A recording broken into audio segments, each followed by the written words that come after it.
The glass shattered behind Marcus Chen as he ducked behind a parked car. Three masked figures sprinted past him, their bags stuffed with cash from the jewelry store. His heart pounded against his ribs. He pulled out his phone, fingers shaking as he dialed 911. "There's been a robbery on 5th and Main," he gasped into the receiver. Three suspects, heading east toward the parking garage. Sirens wailed in the distance. Marcus stood up, brushing debris from his jacket. Relief washed over him until two police cruisers screeched to a halt. Four officers jumped out, weapons drawn, all pointed directly at him. "Hands up! Now!" Officer Rodriguez shouted. "Wait, I'm the one who called you." Marcus raised his hands high. "The robbers went that way." "Sure they did." "On your knees." Another officer tackled him to the pavement. Cold metal handcuffs bit into his wrists. Pain shot through his shoulders as they yanked him upright. "Check my phone. Check the call log." Marcus struggled against their grip. Pedestrians stopped, phones out, recording everything. "I reported this. I'm a witness." Nobody listened.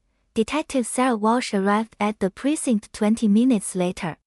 She found Marcus sitting in interrogation room 3, still handcuffed, blood trickling from a cut above his eyebrow. Something felt wrong immediately. The arresting officer's report mentioned no phone, no 911 call, no mention of any other suspects. "Marcus Chen, correct?" Sarah sat across from him, studying his face. Fear mixed with anger burned in his eyes. "Yes. And I didn't do anything wrong." His voice stayed steady despite everything. The door burst open. A man in an expensive suit strode in carrying a briefcase. "James Porter, Mr. Chen's attorney. This interview is over until I've consulted with my client." Sarah nodded, respecting the request. But curiosity gnawed at her. She walked back to her desk and pulled up the 911 recordings. There it was. Marcus Chen's voice, clear as day, reporting the robbery 2 minutes before officers arrived. Her stomach twisted. "Captain Morrison." Sarah knocked on his door. "We've got a problem with the Chen arrest." The captain barely looked up from his paperwork. "Open and shut case, Walsh." "Move on." "Sir, he called 911 before we arrived. He reported the crime.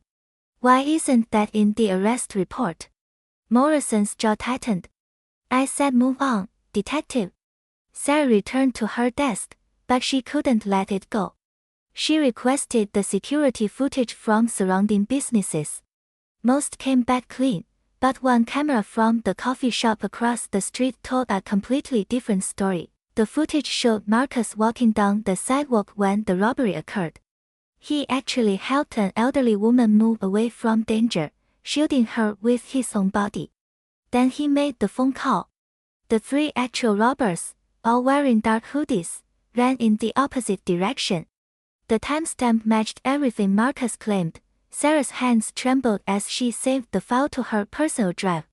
Someone had buried this evidence. Someone didn't want the truth coming out. She found Marcus and James in the courthouse parking garage 3 days later. Bail had been set impossibly high, but James managed to get him out temporarily. "Mr. Chen, I believe you," Sarah said quietly. "And I have proof." Marcus turned slowly, suspicion clouding his features. "Why should I trust you?" "Because I'm risking my career to give you this." She handed him a flash drive. "Security footage. It shows everything.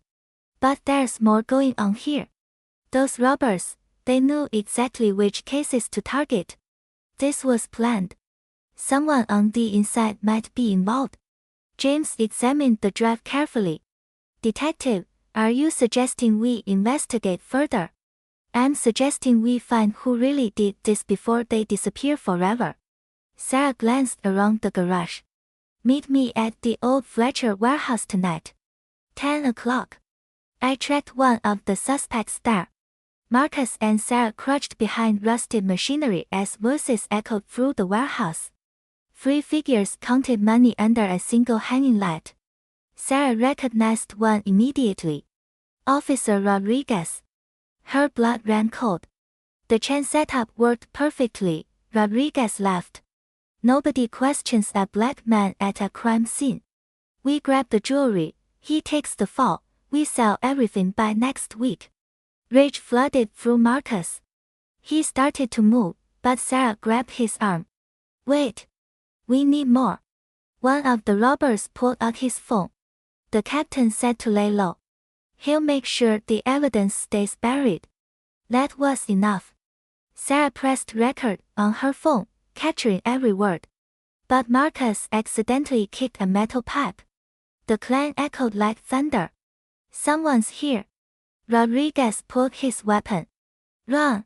Sarah and Marcus bolted toward the exit. Gunshots rang out, bullets sparking off metal beams. They weaved through corridors, hearts hammering. Marcus spotted a side door and crashed through it. They tumbled into an alley as more shots followed. Sarah called for backup, giving their location. Within minutes, honest officers surrounded the warehouse. The robbers tried to escape but found themselves trapped. Rodriguez and his accomplices were arrested, their confession recorded, their conspiracy exposed. 2 weeks later, Marcus stood in court as the judge dismissed all charges. The real criminals faced justice. Captain Morrison was suspended pending investigation. The elderly woman Marcus saved testified on his behalf, tears streaming down her face as she thanked him. Outside the courthouse, news cameras surrounded Marcus. How do you feel?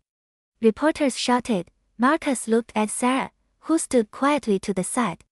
I feel like justice isn't always quick, but it's worth fighting for. Truth doesn't care about assumptions or prejudice. It just is. And sometimes, it takes brave people willing to risk everything to bring it into the light. Sarah nodded, a small smile crossing her face. The system had failed, but people within it had chosen differently. They had chosen right over easy, truth over convenience, justice over silence. As Marcus walked away, free at last, the sun broke through the clouds overhead. A new chapter waited. One written by courage, not color. One defined by character, not preconceptions. The verdict that changed everything wasn't written by a judge. It was written by two people who refused to let injustice win.